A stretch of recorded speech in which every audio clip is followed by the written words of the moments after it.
नमस्कार, मैं अजय पटेल, छत्तीसगढ़ी विभाग, पंडित सुंदरलाल शर्मा, मुक्त विश्वविद्यालय, छत्तीसगढ़, बिलासपुर। आज हम छत्तीसगढ़ी का भाषा विज्ञान विषय के अंतर्गत छत्तीसगढ़ का आर्यतर भाषा परिवार शीर्षक पर चर्चा करेंगे। लर्नर्स, जैसा कि आप सभी को ज्ञात है, छत्तीसगढ़ न केवल गहन गर्मी सामाजिक संस्कृति का प्रदेश है, बल्कि छत्तीसगढ़ भारत में प्रचलित अन्य भाषा गोष्ठियों की अद्भुत संगम स्थली भी है। वस्तुतः छत्तीसगढ़ की संस्कृति स्वीकार्य करने की संस्कृति है और यहाँ की धरती आचरणों की सरल स्थली भी है। कहा जाता है कि आर्यों के आगमन के पूर्व अनार्य संस्कृति यहाँ विकसित अवस्था में विद्यमान थी। छत्तीसगढ़ का इतिहास आर्य भाषा भाषी कौशलों के आने से ही प्रारंभ नहीं हुआ। इस अंचल में निषाद, द्रविड़ और गोंडों की संस्कृति भी बड़ी उन्नत अवस्था में थी। छत्तीसगढ़ की सभ्यता एवं संस्कृति के निर्माण में द्रविड़ों की महत्वपूर्ण भूमिका रही है। साथियों, इस स्लाइड में हम अध्ययन करेंगे कि छत्तीसगढ़ की सभ्यता में बाह्य तत्वों का किस प्रकार से संविलियन हुआ। छत्तीसगढ़ की सभ्यता में बाह्य तत्वों को आत्मसात करने की अपूर्व क्षमता रही है। मुंडा, द्रविड़ तथा आर्य, इन तीनों के संवेद संविलियन से छत्तीसगढ़ी समाज पुष्ट हुआ। यह प्रक्रिया अनवरत चलती रही। अनेक संप्रदाय के लोग आए और अपनी भेंट देकर छत्तीसगढ़ी समाज के अंग बन गए। परिवेश में अनुकूल समन्वय और सांस्कृतिक वैभिन्न के सह अस्तित्व की स्वीकृति की प्रवृत्ति यदि छत्तीसगढ़ी समाज में न होती तो उनका सामाजिक स्वरूप नहीं उभरता। भाषाओं के संदर्भ में भी छत्तीसगढ़ी की सहज संविलियन धर्मिता अक्षुण्ण रही। आग्नेय परिवार के अनेक जातियों और द्रविड़ परिवार के वर्गों की भाषाओं और संस्कृतियों का आर्य भाषा छत्तीसगढ़ी से संपर्क हुआ तो पूर्वी हिंदी की बोली छत्तीसगढ़ी को भाषा के आस्पद पर प्रतिष्ठित होने का अवसर मिला। मित्रों, भाषाई सर्वेक्षण के आधार पर विभिन्न भाषा वैज्ञानिकों ने अपने कुछ मत प्रस्तुत किए हैं, जिनमें डॉक्टर जॉर्ज अब्राहम ग्रियर्सन ने अपने भाषा सर्वेक्षण में भारतीय भाषाओं को आर्य, ऑस्ट्रिक, एकाक्षर अथवा चीनी, द्रविड़मान, करेन एवं विविध अर्थात अनिश्चित समुदाय नामक 7 परिवारों में विभक्त किया है। उनके वर्गीकरण में अनेक वैज्ञानिक त्रुटियां दिखलाते हुए डॉक्टर सुनीति कुमार चटर्जी ने एवं डॉक्टर बाबूराम सक्सेना ने भारत के निम्नलिखित 4 भाषा परिवारों अर्थात भाषा गोष्ठियों की उपस्थिति स्वीकार की है, जिसका अध्ययन हम अगले स्लाइड में करते हैं।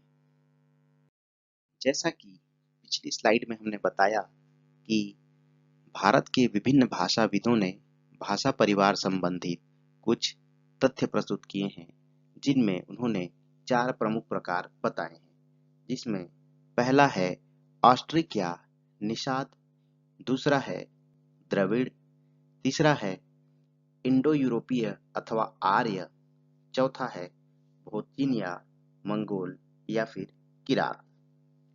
छत्तीसगढ़ में प्रयुक्त सभी भाषा परिवारों की उपस्थिति देखी जा सकती है।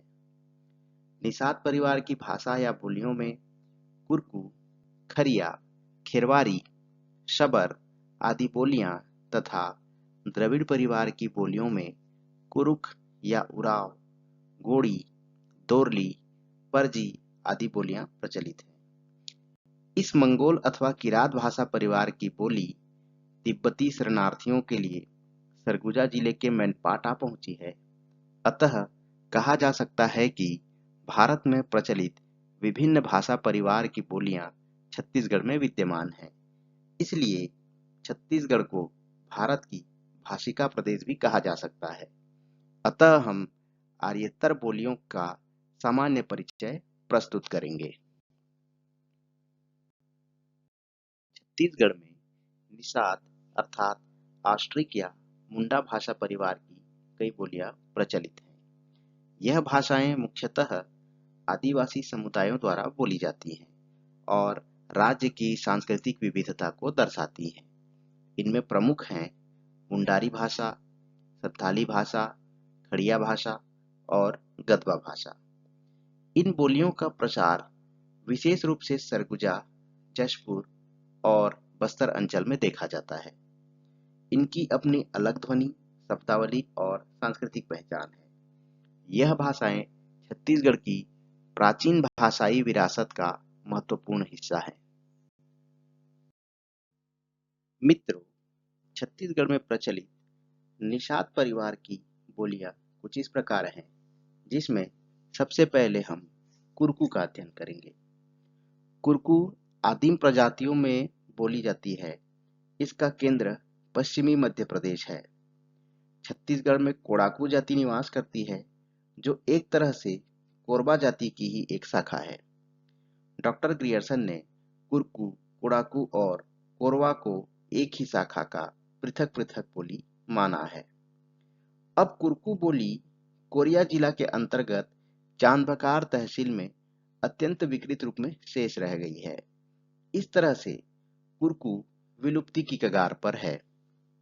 वहीं दूसरे नंबर पे हम अगर खरिया की चर्चा करें तो यह खरिया या खड़िया जाति के लोगों की बोली है, जो जशपुर, शक्ति, सारंगढ़, रायगढ़, धर्मजयगढ़, सराईपाली, बसना तथा रायपुर बिलासपुर के क्षेत्रों में बोली जाती है।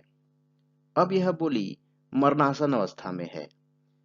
अब इस बोली ने मुंडा भाषा के तत्वों का विकृत अवस्था होकर एक संकर रूप ग्रहण कर लिया है। तीसरे नंबर पर हम खेरवारी का अध्ययन करेंगे। निषाद या मुंडा परिवार की बोलियों में खेरवारी का महत्वपूर्ण स्थान है। खेरवारी आदिम प्रजातियों की संकर बोलियों और उसके रूपों का नाम है। उत्तर पूर्व छत्तीसगढ़ में निवास करने वाली जातियां संथाल, मुंडा, कोल और कोरवा जिन बोलियों का व्यवहार करती हैं, उन्हें खेरवारी कहा जाता है।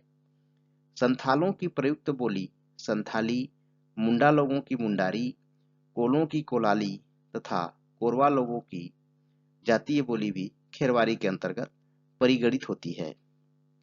इस वर्ग की कोरवा बोली सरगुजा, लहसुन पाट, जामरी पाट, पालटप्पे और जसपुर के खुरिया इलाकों के अस्तित्व में है। शेष क्षेत्रों में मुख्य बोलियों के साथ उसका विलोपन या सविलियन तीव्र गति से हो रहा है। वहीं हम चौथे नंबर में गदबा का अध्ययन करेंगे। गदबा अब मितप्राय जाति बोली हो चुकी है, जो जगदलपुर बस्तर के आसपास सरगीपाल और नेतानगर में पुरानी पीढ़ी के लोगों में प्रचलित थी। अब नई पीढ़ी के लोग हल्बी का प्रयोग करते हैं।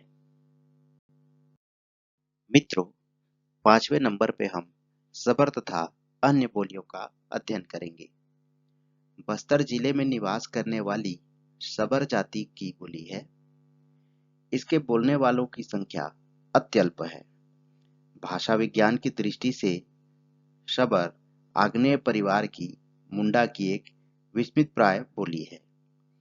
हॉर्नली ने छत्तीसगढ़ के प्राचीन भाग की एक महत्वपूर्ण बोली के रूप में उसे मान्यता दी है तथा पंडित लोचन प्रसाद पांडे ने छत्तीसगढ़ी भाषा की संरचना, उसके प्रभाव को रेखांकित किया है।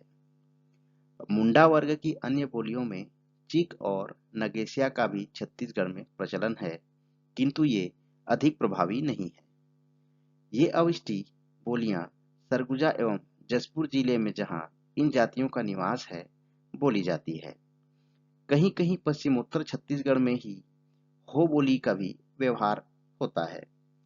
कुल मिलाकर निषाद वर्ग की बोलियां यद्यपि अभी जातीय व्यवहारों में प्रचलित है, तथापि ये अपना अस्तित्व खोती जा रही हैं और बहुप्रचलित छत्तीसगढ़ी या उसके किसी रूप के साथ सम्मिश्रित होकर विलुप्त होती जा रही हैं। मुंडा भाषाएं सामान्यतः प्रत्यय एवं अपचय प्रधान होती हैं, जिनकी समता तुर्की भाषा से की जाती है। इनके पदांतों में व्यंजन का उच्चारण श्रुतिहीन होता है, तथा मुंडा भाषाओं के संज्ञा पदों में स्त्रीलिंग एवं पुल्लिंग का विधान होता है। समस्त सजीव संज्ञा पदों के लिए पुल्लिंग तथा निर्जीव पदार्थों के लिए स्त्रीलिंग का भान होता है। इसमें प्राचीन भारतीय आर्य भाषाओं की तरह 3 वचन होते हैं और क्रियापदों पर प्रत्यय नहीं होते। इनमें अतः प्रत्यय लगाए जाते हैं। प्यारे लर्नर्स, अब हम छत्तीसगढ़ में प्रचलित द्रविड़ भाषा परिवार की बोलियों का अध्ययन करेंगे। छत्तीसगढ़ में द्रविड़ भाषा, उसका वाचिक साहित्य और संस्कृति बड़ी समृद्ध रही है। मध्यकाल में तो द्रविड़ जाति शासक जाति के रूप में प्रतिष्ठित रही है। वहीं मुगल काल में छत्तीसगढ़ अंचल गोंडवाना कहलाता था। कुरुक और गोंडों की बड़ी संख्या आज भी इस अंचल में निवास करती है। कहा जाता है कि गोंड गोदावरी की ओर से आए थे। कुरुक या उराओं की भाषा कन्नड़ से काफी मिलती जुलती है। द्रविड़ परिवार की जातियां उत्तर छत्तीसगढ़ तथा बस्तर के सघन रूप में आवासित हैं। अब हम इनकी कुछ बोलियों का सामान्य परिचय देखते हैं। सर्वप्रथम हम कुरुख का अध्ययन करेंगे। कुरुख छत्तीसगढ़ में द्रविड़ परिवार की भाषाओं में अपना स्थान सर्वोपरि रखती है। इसकी गणना द्रविड़ भाषाओं के मध्यवर्गीय वर्ग में गोड़ी, कोलामी और कुई के साथ की जाती है। उरांव या ओरांव लोग स्वयं को कुरुक कहना अधिक पसंद करते हैं तथा अपनी बोली को कुरुख कथा कहते हैं।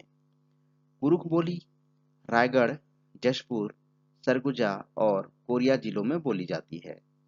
कहा जाता है ये कर्नाटक से आकर यहाँ बसे हैं, इसलिए कुरुख बोली और कन्नड़ भाषा में भाषा शास्त्रीय समानताएं पुष्कल परिणाम में दिखलाई देती हैं।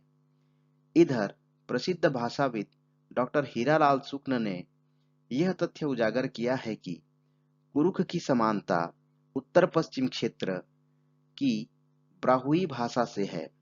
उन्होंने तो कहा है कि ब्राहुई निश्चित रूप से उरांव की कुरुख की बड़ी बहन है। उरांव भाषी लोग छत्तीसगढ़ और छोटा नागपुर के क्षेत्रों में रहते हैं। छत्तीसगढ़ में इनकी संख्या बड़ी है और अब कुरुख भाषा की शुद्धता नष्ट होती जा रही है। जसपुर अंचल की बोली और मुंडारी और सरगुजा की कुरुख पर सरगुजिया का प्रभाव पड़ रहा है। उराव कुरुख बोली का घर परिवार में तथा छत्तीसगढ़ का हाट बाजार में व्यवहार करते हैं। कुरुख बोली का लोकप्रिय लोक साहित्य बड़ा समृद्ध है। उराव जाति के लोगों ने बड़ी संख्या में धर्मांतरण कर मसीही धर्म स्वीकार कर लिया है। फलतः उनका अपनी पुरातन सांस्कृतिक परंपराओं से विरत होना शुरू हो गया है। यद्यपि ईसाई मिशनरियों ने कुछ भाषा के माध्यम से धर्म प्रचार प्रसार का कार्य किया है, वही उराव भाषा के संरक्षण संवर्धन की दिशा में बड़ी सक्रियता दिखलाई है। तथापि नई जीवन दशाओं ने कुरुख को दरकिनार करना शुरू कर दिया है। भाषाई क्रम की अगली कड़ी में हम गोड़ी का अध्ययन करेंगे। छत्तीसगढ़ में द्रविड़ भाषाओं की प्रमुख भाषा है या फिर मान सकते हैं उसकी प्रमुख शाखा है। गोड़ी शाखा, इस शाखा की बोलियां यद्यपि संपूर्ण छत्तीसगढ़ में फैली हुई हैं, तथापि बस्तर संभाग इसका केंद्रीय क्षेत्र है। इस वर्ग की बोलियों में प्रयुक्ता, मुरिया, दंडामी माड़िया, अबुझ माड़िया तथा घोटुल माड़िया भी प्रमुख हैं। इन सभी जातियों की बोलियां परस्पर इतनी भिन्न हैं कि ये एक दूसरे की बोली को पूर्ण रूपेण समझ नहीं पाते। पारंपरिक अबोधगम्यता के कारण शब्दों की उच्चारण गण भिन्नता ही अधिक है। दंडाबी माड़िया पश्चिमी जगदलपुर, दंतेवाड़ा, कोंटा और बीजापुर के क्षेत्रों में बोली जाती है। अबुझ माड़िया अबुझमाड़ के जंगलों में तथा घोटुल माड़िया जगदलपुर के उत्तर भकांडा गांव और नारायणपुर में बोली जाती है। इस रूप में छत्तीसगढ़ी भाषा के प्रभाव का घनत्व अधिक है। दंडामी माड़िया बस्तर के बिहड़ वन प्रांतारों में प्रचलित है, जिसका विशिष्ट एवं स्वतंत्र अस्तित्व है। मिचेल महोदय ने लिंक माड़िया को ही अन्य रूपों में बोलियों की जननी मानते हुए उसे प्राचीन भाषा का एक अवशिष्ट रूप बतलाया है। प्यारे लर्नर्स, भाषाई अध्ययन में हम अगला दोरली का अध्ययन करेंगे। दोरली छत्तीसगढ़ के द्रविड़ वर्ग की प्रचलित बोली है, जो दोरला जाति के लोगों द्वारा बस्तर के भोपालपट्टनम, पामेल, बोलापल्ली और कोंटा के दक्षिण भाग में बोली जाती है। आंध्र प्रदेश के सीमावर्ती क्षेत्रों में बोली जाने के कारण उस पर तेलुगु का इतना प्रभाव है कि उसे तेलुगु रूप कहा जा सकता है। वहीं हम अगला परजी की बात करें। परजी बोली यायावर या धुरवा जाति द्वारा बोली जाती है। यह बस्तर के चीतापुर एवं नेतानगर के क्षेत्रों में सीमित है। प्रसिद्ध भाषाविद स्टेनकोनोव ने इसे अपभ्रंश गोड़ी का उपरूप मान लिया था तथा ग्लैसफोर्ड महोदय ने परजी और भतरी को अभिन्न समझ लिया था। हिस्लेप ने गढ़वा के शब्दों की गणना परजी के रूप में कर ली थी। मित्रों, आज के इस भाषाई अध्ययन से यह निष्कर्ष निकलता है कि छत्तीसगढ़ का भाषाई परिदृश्य वैविध्यपूर्ण रहा है। यह प्रदेश संस्कृति की दृष्टि से इंद्रधनुषी ही नहीं, बल्कि भाषाई दृष्टि से तो आर्य और आर्येतर भाषाओं की महाकुंभ या तीर्थस्थली है। भारतवर्ष की भाषाओं और संस्कृतियों का समागम क्षेत्र छत्तीसगढ़ है। छत्तीसगढ़ विभिन्न भाषा भाषी एवं संस्कार एवं संस्कृतियों का द्योतक रहा है और अपनी पहचान न केवल भारत में बल्कि भारत से इतर भी एक अलग स्थिति पर अपनी पहचान बना रहा है। प्यारे साथियों, आज के इस अध्ययन माला में इतना ही। भाषा संबंधी और अन्य कक्षाओं का सिलसिला जारी रहेगा। तब तक के लिए नमस्कार, जय जोहार।